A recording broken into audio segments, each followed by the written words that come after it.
When the college was reorganized in 2010, we went through a period of about a year and a half of reflection on what we should be.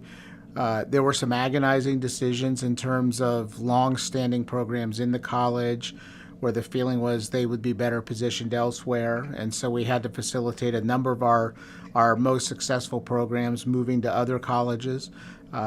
We also had to think about those programs that were remaining, what we really wanted them to be, how we would align ourselves, and what our focus would be. It really was becoming a very different college that needed time to grow into its skin.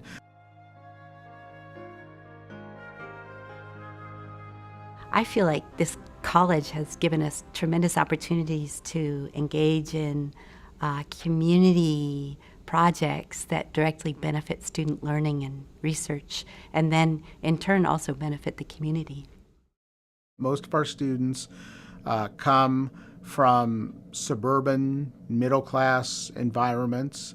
We bring them to Athens, Ohio, which is a very different place. It's a place with great needs. It's a place with many people who lack access to health care. Without question, southeastern Ohio is the most medically underserved region in the state and one of the most medically underserved regions in the country. Across all of our programs, just about every student now has opportunities for clinical assignments or service learning assignments to engage with populations in need. It's a major undertaking for this college, and it's one that often doesn't get recognized because those students are out in the field somewhere doing the work that they do. But certainly we see the evidence in our students of how impactful those clinical experiences are. Our national president was in town last week, and he has a view of what a high school is like. I took him to some of the high schools around here to show them the impact that our students on a daily basis, thousands of hours a year, provide to not only the student athletes at these high schools, but the community, including teachers, parents, and just people that reach out to the athletic trainer to be the point of first medical contact, where, hey, you need to go somewhere and get that seen, or here, let's take another approach with it. We provide training to undergraduate student volunteers who then provide free in-home respite services to adults who are caring for other adults with disabilities. A lot of these people are people who aren't able to get out of the home, or if they can get away, they have someone that they have to take with them, and it can be quite difficult and challenging to be in certain physical or social situations with the people they're caring for. So it meets a great need, and it enriches the students' learning phenomenally. We created Ohio University Therapy Associates partly to allow faculty to have a place to practice, because all of the faculty were in the clinic too at that time, as well as hiring clinicians that could be servicing a lot of the community in this area, from pediatrics to geriatrics. I worked up at Hudson Health Center most of the time during that time, and so I would be teaching something in the classroom. Then a student would be with me up at Hudson, and I would say, okay, now we did this in the classroom, now we're going to do this when we're here with the patient. And so it really made that connection well. We contacted a handful of students who were just all over the country, different levels and different occupations, and asked them if they would send us just a selfie video, 60 seconds of how WellWorks might have impacted their life. And they just talked about the experience, and they were really encouraging other students to try everything, even if they didn't think it would apply to their future job, because it always applies, and to just really take advantage of the opportunities that they could get by working here, because they felt that was really critical when they were applying for jobs, and then their success because they came with some experience. We have programs now where you can walk into a clinical site and find a patient with students from as many as 5 disciplines working together in clinical care for that patient. And not only does that, I think, enhance the patient's care, but it gives those students from those disciplines a chance to work together and really learn what their disciplines are all about. I think it's a very exciting new direction for us, and it's a direction that really is addressing a major call in health and medical education. There needs to be more opportunity for nurses to work beside nursing students, to work besides medical students, to work beside physical therapy students, and realize before they get out into the world, into a real healthcare setting, about how closely they need to work together and how patients benefit the most when they do.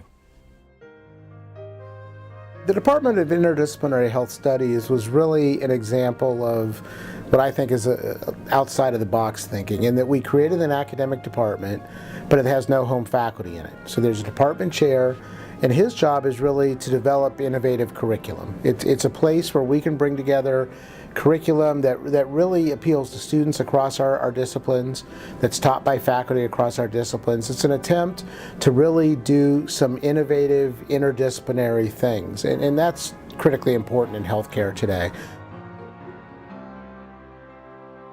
It's something that really is unique to OU. We don't see any of the other institutions in Ohio doing this. We think it'll be a very popular degree for people who often struggle to earn their bachelor's degree because they're working in healthcare.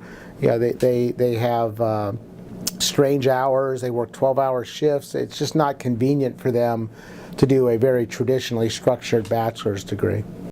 Healthcare today is transforming at such a rapid rate that we have to keep up in terms of how we educate health professionals.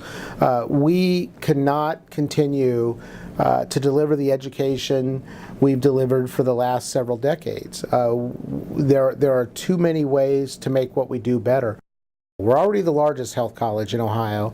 Now we're moving to be the most innovative. And I think we should be a place, we will be a place where other universities come to learn how to be innovative.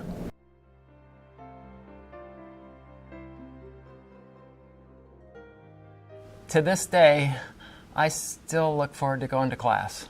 One of the things that I've always enjoyed in the classroom is those times when you're working with the students, and whether it's one-on-one or in a class, and something just clicks, and all of a sudden you see the students and they've lit up and they say, now I understand it. I tell our students all the time, what I really like about them is that they have chosen their major based on a passionate desire they have to help people. You know, they didn't choose their major because they're going to get rich. They didn't choose their major because it's easy work. They chose their majors because they want to help people. And I get to see that every day. I mean, the students here have such passion for what they're learning and for where they're going. It invigorates me every day. I taught a senior level course, Home Economics 424, which was getting students ready to become eligible for dietetic practice after they had achieved a whole year of training in dietetics to become a practitioner, to become a dietitian. You know, I'd tie this into everyday people and how what they were learning was not an exercise, but it was the ability to use procedures that could help everyday people who had a medical problem. It was suddenly all coming home to them, how everything they had been learning, not just the exchange system, that was just one example of the whole system, but everything they were learning had implications for patients, for people. Students that have a passion still have a passion. You know, every generation has some differences. I've now gone through a couple of them, but the common thread is, you know, the quest to be a professional, the thirst for knowledge.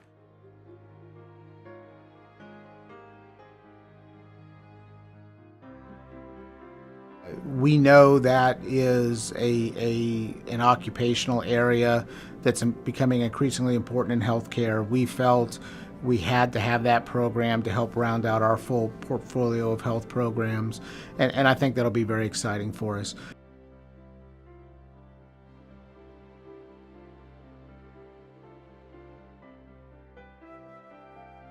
My vision for Dublin is you'll walk into a building and you'll find multiple programs of ours that are all health focused, but you'll also find other institutions in there supplementing what we do. And I could imagine a time where you could walk in there, you might walk into a classroom and you'll find students from 2 or 3 institutions sitting together, learning from the same instructor, integrating with one another.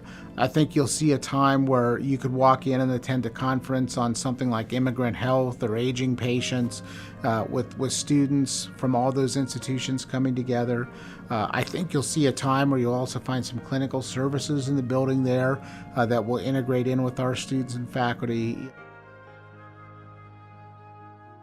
It's really about maximizing quality, graduating the best prepared graduates, conducting the most valuable research, engaging in service that benefits the community. We're at a time where it's all about us being the best we can be.